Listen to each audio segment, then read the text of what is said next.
What is up, everyone? Welcome back to another episode of the Creative Hunter podcast. Thanks for hopping on and joining. Today is a solo cast. I'm in the car driving right now. If you're watching the video, you can see me. Got my car totally packed up, and we are headed down to, I'm heading down to Utah to do some filming for a bit of a newer client of mine. And I'm excited. It's a sweet company. It's a good little start to get with these guys, and I think it's gonna turn into something pretty cool. But I'm not gonna say much about the project right now, just for the sake of confidentiality, and things haven't. We haven't even got any of the project going yet, so I'm just going to be helping these guys out filming. But so the reason I wanted to hop on this podcast and just go through some listener questions, I have a whole list of them on my phone. I put up a poll on Instagram and pulled a bunch of questions off of there. That's kind of where I'm getting these questions from, and I'm going to go through a few of them and kind of add some insight. I've got a lot of questions about mule deer hunting and hunting, and then a little bit about some camera stuff. So we're gonna go through everything and see and just fill you guys in on some of this stuff. I got this new mic system, which is pretty sweet. So it's like a headset with a mic on it, so I can do these episodes on the road, and it should sound pretty decent. At least I think it should. Hopefully, as we're driving and doing these episodes on the road. So first off, we're gonna get some promo going. If you're a listener of the podcast, you get a discount on anything on the Creative Hunter website. So if you use the code podcast15 at checkout, you will get 15% off anything on the website. The Bino visors, hats, hoodies. There's a handful of stuff on there, and if you use the code, you'll get a discount. The Bino visors have been selling really good recently. Hunting season's coming up soon, so it's a lot of people are getting on that and getting some visors for the season. They work really good. So if you haven't seen them, you should go check them out. CreativeHunterMedia.com. The Bino visor, and it straps on your binoculars, your spotting scope. You could even throw it on a camera lens or something, and it blocks the sunlight, the sun glare, from coming into the front of your optics. This is great if you're trying to glass into the sun, or if in hunting season, if you're trying to shoot into the sun and you have your scope, and if you've ever tried to shoot in the sun, it's like impossible through a rifle scope. But you throw this Bino visor on, and it blocks out all of that fill light that comes in from the front of your scope, so you can actually see clearly. You're not getting like sun glares coming in that makes it really murky and hard to see through your scope. So check them out on the website. Like I said, use the code podcast15. Listeners get 15% off any purchase on there, and then you can rock it for the season. So moving on, let's cover some questions. Let's talk about some questions for this week's podcast episode. So the first question, I'm not really going to say who asked the question. I don't think it's really necessary, but I want to just go through these and talk about them. So first one is, do you think one can hunt with a bow in a 4-day camp and be successful? So a 4-day hunt with a bow, can that be done? Yes, of course it can.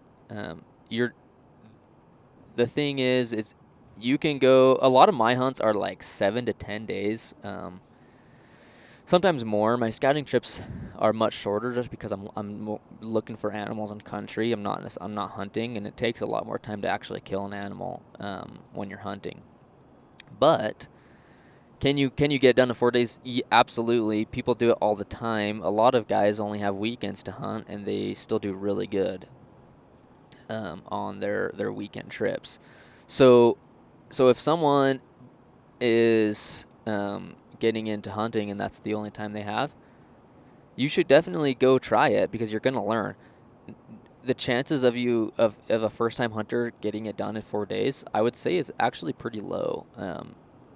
It's going to take a lot of luck to get into some animals, and if you can do some scouting before the season, you kind of know where you want to start hunting. It's going to help a ton because you kind of already have that part of the hunt done, where locating the animals, which can take a lot of time. But once you've done that, then you're really hunting. You're not looking anymore, and then you can start hunting. And if you can have 4 days and you know where the animals are and you're hunting, there's a good chance that you're gonna have some. You're gonna be able to get something done in 4 days. Now, I've gone on hunts like this before where I've got 3-4 days, and I've got it done. But sometimes I don't. I would say if you can, the longer you have, the higher your chances are of killing something. And that's just the fact of the matter. You're just going to have more time to do it, because a lot of times I won't kill until day 6, 7. Like, it might take a while till I actually get something.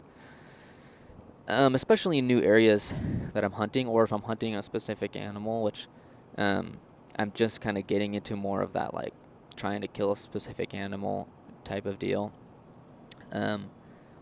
So 4 days, definitely you can get it done. If that's all you have, you need to do it. The more time you spend out in the woods, the more you're going to learn and the better you're going to get.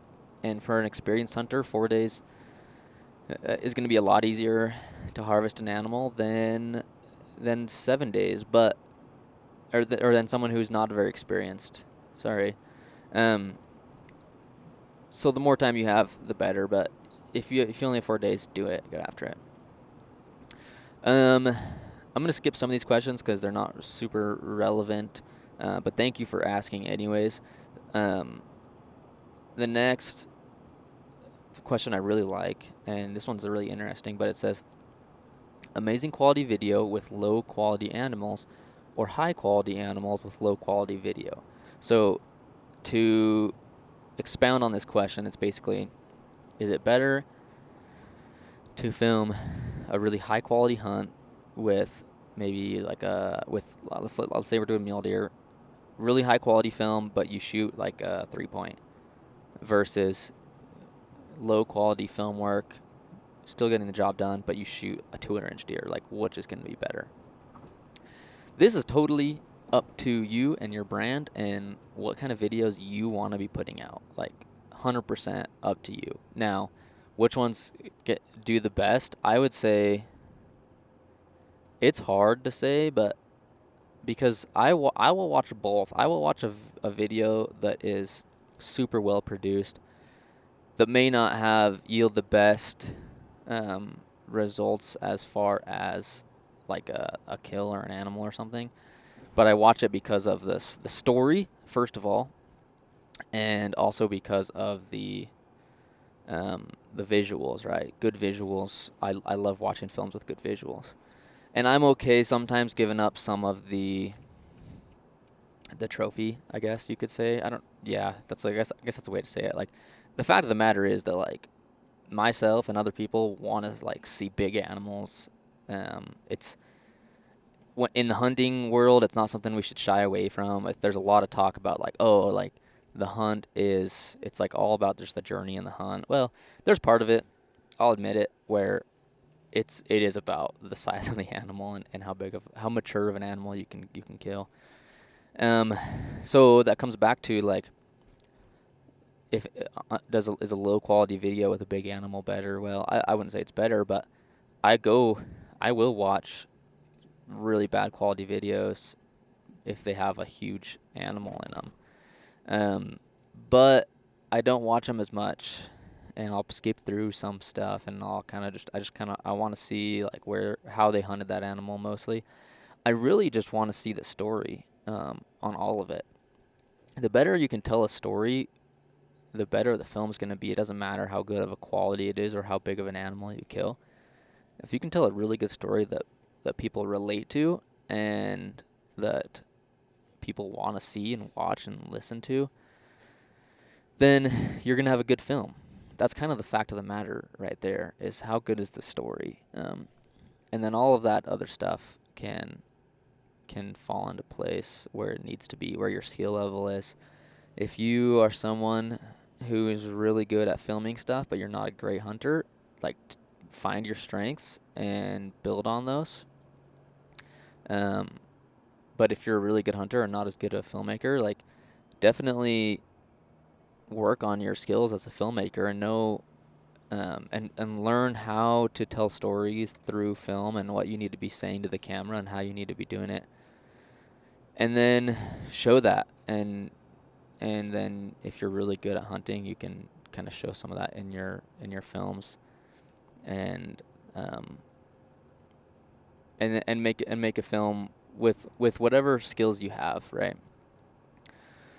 That's kind of the biggest thing that I would say, is that it doesn't matter as much which way you go. It kind of does if depending on your brand and the story that you want to tell through your brand. If you want your brand to have a bunch of really high quality films, and you're not as worried about the size of animal you kill, that's okay. Stick to that, and you can change it up if you want and work on some of that stuff. But stick to your brand, tell the story, and that's how you'll make good hunt films and good channels. Okay, moving on. Next question. What is the best minimal gear list to take scouting? I just I think 2 episodes ago, I did a full pack dump on my scouting. It's an overnight scouting pack dump. But basically, if you just take out all the overnight stuff, that's my scouting kit. So if you just take out tent, sleeping bag, pad, and bivy, pretty much, and then a bunch of the food. You only need food if you only need food for one day. If you're just scouting, if you're doing minimalist scouting, say from the truck, you can take out those things and maybe some water, and everything is exactly the same as if I was on an overnight scouting trip versus a scouting trip that was a day trips or something, or car camping. So check out that video if you want to see that stuff. There's a bunch of stuff in there, so I'm not going to go through everything right now. The next question is what's been the best food and fuel sources for scouting and hunting, best energy burning? So there's a lot of different ways that people have have talked about this. It's kind of a buzz topic, I'd say, in the hunting industry.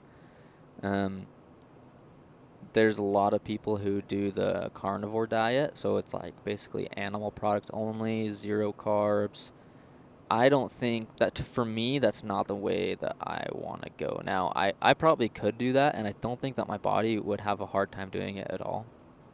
But it's a little bit extra work that you'd have to worry about while you're on hunts and at home to maintain that diet. I'm okay having carbs in there. I feel like my body runs pretty good, just fine with kind of this current diet sort of that I'm running. I don't eat out for food. I buy all my food from a grocery store and make a lot of my meals. I'm pretty healthy. And then when I'm on the mountain, I try and eat fairly similar to what I would at home. Now, the difference is I'm going to eat a lot more snacky type of food, maybe some granola bars. But as far as most of the nutrition in most of my meals, I try to keep them similar. I make sure I have a lot of fat and protein and carbs in my diet, and try to stay balanced in all 3 of those. Since training and running an ultra marathon, there was a lot of fueling that went into running for 13 hours straight, doing a 50 mile race. So I kind of learned a lot about fueling for high output activities like that. And hunting is very similar, to where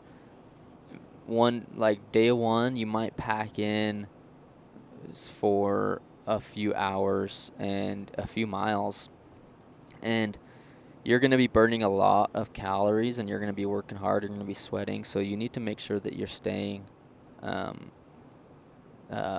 staying up on your nutrition while you're doing those high output activities. And so I take a lot. Recently, I've taken a lot from these ultra endurance races as far as nutrition, and I've kind of gone outside of the hunting industry to find some of this, some of these different supplements and nutrition advice. So one particular is like BPN. BPN does a really good job at making like long distance performance supplements.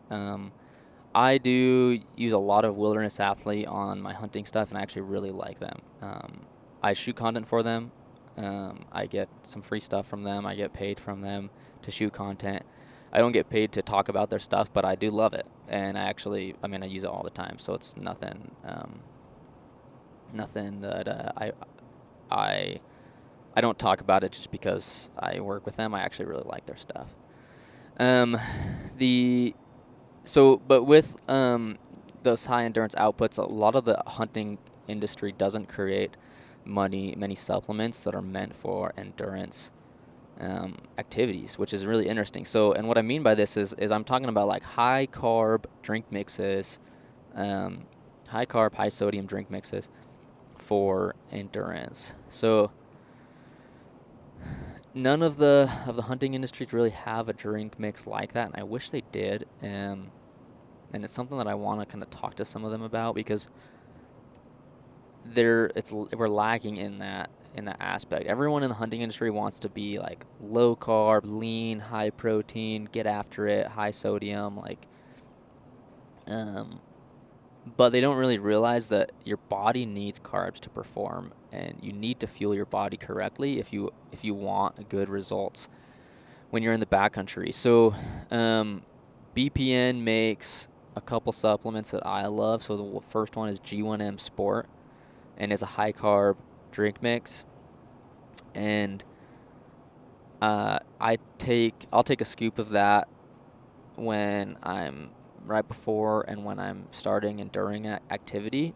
It's not caffeinated. It has a lot of sodium. It has a lot of carbs, and it's meant to fuel your body while you're doing high output activities. And hiking into areas with a backpack on, whether you're backpacking or you're just getting in for a day hunt, you're doing a high output activity for maybe an hour or two or more every day. And so it's important to know what your body needs and how you need to fuel for that.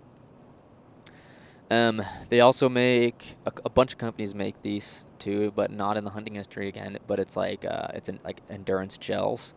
So these are carb loaded gels that you can. It's basically just like a shot, like an energy shot or something. It's like a shot, but a lot of them, some of them have caffeine, some of them don't. But it's like high carbs, high sodium, again high electrolytes, just getting the things that your body needs, and it's in a gel form. So they're not very big. I have a few in the car here with me, but they're in the back. So that is a big thing that I'll do, as well as right before or during an activity or a hike or something. I'm gonna pop one of those gels.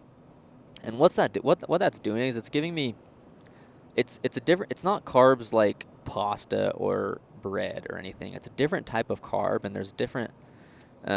It's scientifically, it's a lot different. It's a lot different. The way your body digests it and uses that carb.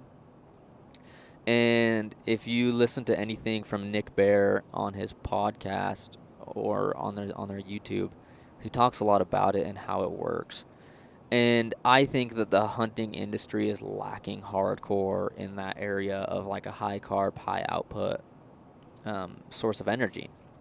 I think if a hunting company were to, first of all, you got to make it, but then you also got to educate a little bit on it, because people just don't understand unless you're an endurance athlete, people don't understand why you would want to be taking that type of supplement on a hunt. And so if a company could get on and make some of these type of supplements and also provide some educational stuff behind it, I think they would do really well. with that type of a supplement, because you look at any other endurance supplement company and they all have a high carb sort of fuel source, whereas like I don't know of any hunting company that has it. Another one is like Tailwind. If you're in any endurance sport, you've probably heard of Tailwind. It's a similar thing. It's a high carb, high sodium supplement that is built for endurance athletes. So, yeah, man. Back to kind of that goes along with the question, but during a really long hunt, I'm trying to pack a lot of food that just is gonna sound good when I am on the mountain. So like cheese if I can. If it's like a little bit later hunt, if it's really hot, I might not bring cheese, but cheese is always good. Those type of fats. If you can bring some pre-cooked meat, bacon, whatever, some meat like that. It's always good to have some of that real food. And then I bring a lot of snacks and granola bars and some sugary snacks. I'll bring maybe something like just some candy with some sugar just to taste good, and then it kind of gives you that little boost. And then a bunch of drink mixes and stuff, and hydrate and recover from wilderness athletes, some energy and focus sometimes. I don't drink a ton of caffeine when I'm hunting, but a little bit here and there. And that's kind of my fueling system. So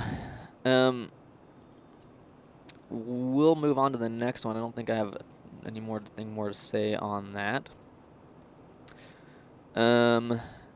This question is hunting related. Do you see your bucks or bulls pattern differently once they're in hardhorn? So once bucks and bulls rub their velvet, are they different? Yeah, absolutely. Especially elk, because they rub their velvet and then pretty quickly within a couple weeks they're rutting. And once they start rutting, like they're moving every day. There's no pattern on them. Now mule deer, they rub their velvet and they don't rut for like 2 more months after they rub their velvet. Month and a half. So there's a period of time for mule deer where they seem to change their habits up.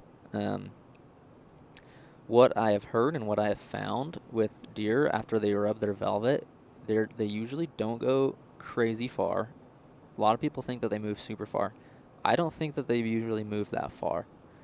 I think that they just find cover and they stick in cover more. Why that is, I don't know. It might be some hormonal changes. It could be that they're just, especially big bucks, like they know that like hunting season is a thing and that humans are bad. Humans will kill them if they're out in the open, you know. So they're just gonna be a little more careful. Now there's velvet bucks that I have that I know of, that I have pictures of this year. Some of the biggest bucks that I'm watching that live in timber, and they don't really come out in the open much already, let alone if they had already rubbed their velvet off. They're going to stick in the same zones. They're going to stay in the same places. They might change up. They're like, a lot of times, these deer that I'm watching, they're not necessarily patterned, but they just live in areas. It's not like they're coming to the exact same spot every day or every week, but they're here and there. They're living in areas. They're moving through that area depending on the wind, depending on the weather, depending on what other factors, what other animals are in there, whether maybe there's maybe some farmers have some cows in that area. That I've noticed that changes up some of those big buck patterns. And then once they rub their velvet, they're going to stay in those areas and they're going to hang out. Now if we're talking high country bucks, they're going to be living in the high country, but the big high country bucks that I've watched still are living pretty close to cover, even when they're in velvet. And then once they rub, they're gonna stay in those areas. If they haven't been bumped out or pushed, they're just gonna live in the cover more. There's another question here as I was reading through these, which is I think the question was like why do bucks go nocturnal? Um, I think you don't see a lot of small bucks go nocturnal. If you're hunting and you're putting the time in, you're gonna during hunting season, especially after they rub their velvet, and during rifle season, maybe October timeframe, you're still gonna see a lot of small bucks out cruising and doing their thing and doing whatever. But if you have been watching an area through the summer and you've seen some big bucks, sometimes it feels like once they rub their velvet, you just never see them. Especially like October. I've hunted an area where in the summertime I was finding bucks and finding them every once in a while in some good spots, and then come October I didn't see like a single buck for like a week during the hunting season, which is crazy. But it's an area with low density. But either way, the I think the bucks were still there. I just think that they weren't coming out as often. There was one buck in particular last year that I hunted where I tried to kill him one day during the archery season, but it was late in the archery season, the end of September, so he'd already rubbed his velvet, and I bumped him, and he disappeared. I never found him, and I don't think that he went very far. I think that he was still in the area, but he never came out during the day again, and I hunted for about a week during the rifle season and just never found him again.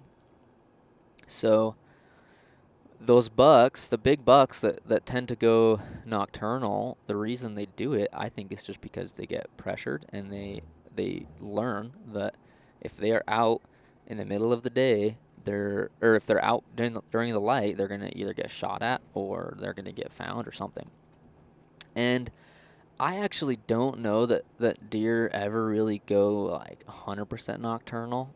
I think that they just live in cover more, and so they still might be up feeding in the mornings and the evenings, but they're in the cover, so to glass them up is almost impossible. They just don't come out into the open like other bucks who don't have that experience do. That's kind of my philosophy and what I think. It's still hard because I mean you really never know. I've watched bucks stay bedded all morning in the timber after I've glassed them up, and then they might move a little bit in the late morning, and then they bed up, and then they're bedded there for the rest of the day. And so, yeah, bucks, they just get smart, and they know that they can't be out during the day. They're gonna they're gonna get shot at, or someone's gonna find them. And that's kind of what I think. So yeah, going back to like the first question of pattern, yes, animals are going to change their pattern once they rub their velvet, but they're still going to be living in similar areas until they rut. Like I said, once animals start rutting, they move a ton, and everything changes. So, next question, kind of fun question. Anywhere you'd like to hunt in the world outside of the U.S.? Couple places. First of all, I want to go to New Zealand so bad. Sounds so rad. I think I might go next year. I think I might have something lined up next year.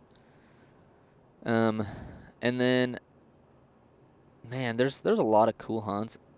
I think I spent some time in Canada a couple years ago. I was running around up there filming some stuff, and that was fun.